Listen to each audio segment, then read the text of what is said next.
NEET बहुत बड़ा paper है, अब लाखों बच्चों का भविष्य नुकसान हुआ इससे।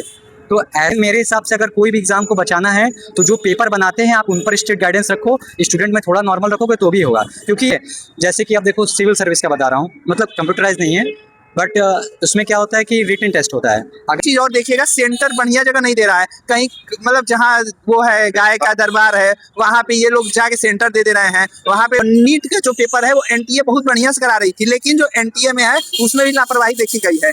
कर रहे हैं, दिन रात पढ़ रहे हैं भाई, तो सुधार नहीं, लीक हो जाएगा पेपर तो भाई फिर अगला चांस मिलेगा कि नहीं मिलेगा ये भी हम लोग को पता नहीं है। हर चीज में दिन रात बच्चे पिछले कुछ सालों में देखा गया है लगातार जो पेपर लीक की समस्या बनी हुई है, जिसको लेकर छात्रों में भारी आक्रोश देखने को मिला। अभी हाल ही में नीट का पेपर लीक हुआ, जिसको लेकर कितने छात्रों ने आत्महत्या कर लिया। अभी एसएससी-जीडी का भी पेपर लीक हुआ है। अब इसको लेकर जो तमाम पेपर लीक हो रहे हैं, हम छात्रों के बीच है और छात्रों से बातचीत करते हैं। छात्रों का क्या कहना है? जैसे आप नीट पे देखें हैं तो नीट के सेंटर में क्या करते हैं लोग, यहाँ तक कि पैर के जूते मोजे सब उतरवा देते हैं, ठीक है, सब कुछ स्ट्रिक्ट चेकिंग। बट एक्चुअली में जो पेपर बना रहा है उस पर तो आपने गाइडेंस लगाया ही नहीं। अब जैसे एग्जांपल हम दूसरे कंट्री का लेते हैं, जैसे चाइना का एक पेपर सबसे वर्ल्ड का टफेस्ट पेपर में पहला पेपर आता है। जब उस पर पेपर बनता है तो उसमें क्या करते हैं लोग कि टीचर को ही पूरे गाड़ी में रख देते हैं। एक हफ्ते तक टीचर पे ना कोई कांटेक्ट होता है, टीचर के पास फ़ोन भी नहीं होता है, और जब तक पेपर नहीं हो जाता है तब तक टीचर को उस रूम से बाहर भी नहीं दिया जाता है। तो अगर ऐसी चीज़ें इंडिया में आती हैं, ठीक है, कि इतनी बड़ी बड़ी रिस्पॉन्सिबिलिटी, जैसे नीट बहुत बड़ा पेपर है, अब लाखों बच्चों का भविष्य नुकसान हुआ इससे, तो ऐसा पेपर जब टीचर के साथ हो, जैसे एक मैडम अभी जो वायरल हुई, नाम नहीं याद आ रहा मुझे, बट ये हुआ ना कि उन्होंने करोड़ों रुपए लेकर के ये पेपर लीक किया। अगर वो गार्डिंग उनके ऊपर दी जाती, या फिर 4-5 टीचर जो 12 लोगों को टीम थी, 12-13 लोगों की, एक कमरे में उनको बंद करके आइसोलेट कर दो एक हफ्ते के लिए, और ये रूल रखो कि ना वो कहीं कांटेक्ट करें अनटिल जब तक एग्ज़ाम ना हो जाए, तो वायरल होने का सवाल ही नहीं है। पेपर कड़े गाइडेंस में लो, सीसीटीवी कैमरा रखो, टीचर पे गाइडेंस रखो। आप स्टूडेंट के साथ बहुत कुछ करते हो। हमारे साथ क्या है, जैसे देखो बैंकिंग में क्या होता है कि हम लोग एक सिंपल से एक वो मिस्टेक कर दें, साइन मिस्टेक कर दें, तो हमें पेपर नहीं दिया जाता कि आपका सिग्नेचर यहाँ कुछ और था, यहाँ कुछ और था, ठीक है, रिजेक्शन हो जाता है। बट टीचर्स का क्या करते हैं लोग, टीचर्स का कोई स्ट्रिक्ट गाइडेंस है ही नहीं। मेरे हिसाब से अगर कोई भी एग्ज़ाम को बचाना है तो जो पेपर बनाते हैं आप उन पर स्ट्रिक्ट गाइडेंस रखो, स्टूडेंट में थोड़ा नॉर्मल रखोगे तो भी होगा। क्योंकि और दूसरा मेरे हिसाब से होना चाहिए कंप्यूटराइज बेस्ड सिस्टम, ठीक है। जैसे कि आप देखो सिविल सर्विस का बता रहा हूँ, मतलब कंप्यूटराइज नहीं है, बट उसमें क्या होता है कि रिटन टेस्ट होता है। अगर मैं आज आपको पेपर के कुछ क्वेश्चंस बता भी दूं तो आप एक दिन उसमें रट नहीं पाओगे। तो मेरे हिसाब से थोड़ा डिस्क्रिप्टिव भी रखना चाहिए पूरा। जैसे एमसीक्यूज़ में क्या होता है कि आंसर इंसान फटाफट रट लेता है, तुरंत ABCD क्या क्या ऑप्शन से याद हो गए, बट डिस्क्रिप्टिव रख देंगे तो आप याद नहीं कर पाओगे जल्दी, ठीक है।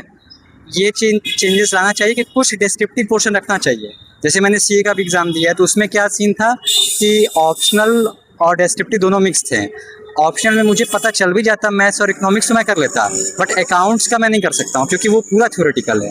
तो अगर नीट इतनी बड़ी एग्ज़ाम आप लेते हो, ठीक है, तो थोड़ा थ्योरी पोर्शन ऐड कर सकते हो, और बस इतना फिलहाल करेंगे तो एक अच्छा सा मतलब ऑप्शन बनेगा कि चीटिंग से एक वेंडर आ गया, अलग कंपनी उसको हायर कर लिया, और वो कंपनी जा करके आप देखेंगे मध्य प्रदेश में पटवारी का, लेखपाल का जो एग्जाम हुआ था उसमें ये कंपनी जो है बेहद बुरी तरह से बदनामी के उस पर हर बार पेपर लीक होता था। आए दिन मध्य प्रदेश में जाके देखिए पटवारी, वहाँ से इसका जो वेंडर था, ये जो कंपनी थी वो बंद हो चुकी थी। तो ये जो है इलीगल कंपनी जो है यहाँ पे आकर के फिर अपना धाप जमा रही है, यहाँ पे फिर अपना एग्जाम करा रही है, और वही वेंडर जो है। और एक चीज और देखिएगा, सेंटर बढ़िया जगह नहीं दे रहा है, कहीं मतलब जहाँ वो है गाय का दरबार है वहाँ पे ये लोग जाके सेंटर दे रहे हैं। वहाँ पे जो है बच्चों में मतलब जो है अनुभव जो है उसमें कमी दिखाई दे रही है। बच्चे जो है इमोशनल और सोशली तरह से फिट नहीं हो पाएंगे वहाँ पे जाकर के। और अच्छी वेंडर जो है TCS जो है उसको हटा दिया गया है और नई जो वेंडर ला दिया गया है, इससे भी बच्चों में काफी परेशानियां देखने को मिल रही है। नीट का पेपर है वो एक बड़ी संस्था NTA करा रही है। NTA जो है वो एक संस्था, बड़ी संस्था है, वो NTA जो है नीट का पेपर कराती है। और जाहिर सी बात है भैया, जो अगर इतना टफ पेपर आता है तो जो बच्चे वहाँ पे ऑलरेडी जो बड़े मतलब अमीर घराने के जो बच्चे हैं उनके जो पिताजी हैं वो पैसों से अपना वो खरीद लेते हैं और वहीं से आप पेपर खरीद लिया जाता है और जाहिर सी बात है वहां से पेपर खरीद के और अन्य बच्चों तक डिलीवर किया जाता है। तो उस तरह से नीट की पेपर लीक हो रही है। और नीट का जो पेपर है वो एनटीए बहुत बढ़िया से करा रही थी, लेकिन जो एनटीए में है उसमें भी लापरवाही देखी गई है। एनटीए एक मतलब बेहद बढ़िया कंपनी है, लेकिन एनटीए जो है अब जा करके उस जो है धांधली के चक्कर में और पड़ती जा रही है और जो बच्चों का भविष्य है वो खराब हो रहा है। आप सोचिए 5 साल का एमबीबीएस होता है, 5 साल का एमबीबीएस फिजिक्स, केमिस्ट्री, बायो में जूलॉजी और बॉटनी साथ में रहते हैं। जूलॉजी में अब समझिए कि 16 चैप्टर यानी 32 चैप्टर का एक बच्चा एग्जाम दे रहा है। उसके माइंड पे इतना दबाव पड़ रहा है, इतना प्रेशर दिया जा रहा है। वो बच्चा अब बताइए, और फिर अब कह रही है एनटीए कि अब हम फीस रिफंड करेंगे। फीस रिफंड करना एक मुद्दा नहीं है, फीस रिफंड तो हो जाएगा, फीस में पैसा से तो हर चीज लेकिन एक जो एनटीए जो है ये जो पेपर बांटने का या पेपर लीक करने का इसको दबाया जाना चाहिए ना। ये जो है इसको इसीलिए हम कह रहे हैं कि एनटीए भी अपने अंदर सुधार लाए। इस चीज से कमी बहुत देखी जा रही है एनटीए में। और देखिए फिजिक्स में भी है, जैसे फिजिक्स में है बच्चा जो है क्या कहते हैं कि कैलकुलेशन बहुत टफ होता है, ठीक है। उसको करते करते बच्चे जो है अपना जो है इमोशनली और मेंटली हेल्थ जो है अपना एकदम लगाए रखते हैं, ठीक है। और धीरे धीरे जाकर के अब आप वेंडर जो है गलत हो जाएगा, एनटीए जो है अलग हो जाएगा, एनटीए जो है पेपर को लीक करने लगेगा, तो बच्चे में कहीं ना कहीं मानसिक जो है प्रेशर देखने को मिलेगा ही। क्योंकि बच्चे मेहनत कर रहे हैं, दिन रात पढ़ रहे हैं भाई,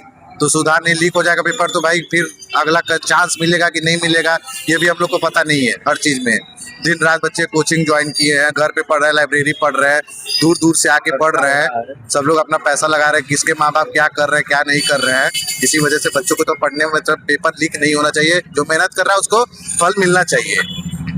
SSCGD में आप देख रहे हैं कि बच्चे एग्जामिनेशन सेंटर के अंदर जाके फ़ोन से अपना सब कुछ हैक करके बैठे हुए हैं, रिमोट द्वारा सारा सब कुछ चलाया जा रहा है। तो यही कहना है कि मैंने भी दिया है SSCGD का पेपर, लगभग मेरे 63 से 64 क्वेश्चन सही हैं, लेकिन अब उम्मीद नहीं है ये दशा देखते हुए, और लगातार ये होता ही रहेगा। सरकार का ये जो अपना शिक्षा मंत्री इसको चेंज कर दिया जाए, मैटर पूरा खत्म हो जाएगा। चाहे